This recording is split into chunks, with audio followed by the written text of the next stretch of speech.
Vela abalilishana. Liyatshisa mani namhlanje. Liqatsa uboy boy. Leke buti liqatsa uboy boy okanye liqatsa uboy boy. Hayi man, ligqatsa uboy boy kaloku. Yabo laa nto ithi ligqatsa uboy boy isukela kudala kwakukwenye intwana phaa. So bayibona laa ntwana ezindabeni inenkqa eshayinayo. So elaa langa laligqatsa yona apha kulaa nkqa yayo ishayinayo kumane kuthiwa ligqatsa uboy boy. So isukela apho yonke laa nto ithi ligqatsa uboy boy. Ifana nalaa nto kuthiwa alitshisi linuka ikaka. Isukela kulaa nto kuthiwa ubana ukhona omnye ubhuti phaa wayehleli ecan'kwekaka. So wabambelela kulaa kaka. Xa iphefumla uyaphefumla uba hama eli langa alitshisi linuka ikaka.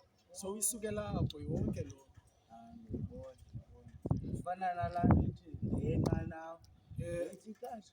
Hey zapha zobona uzothi nqa nawe. Bana abantu besithi zapha izobona uzothi nqa nawe. Enje kwathiwa nqa nawe. Oh lisukela apho eli gama lithi nqa nawe. Lisukela apho elo gama. Hayi awundiqhathi phofu. Ngizama ubondiqhathayo. Ethanda ushayashaya wena bhuti. Hayi andikubhiliyevi uqalile ngeento zakho. Nama ndikubhiliye lixoke likuke wena apha.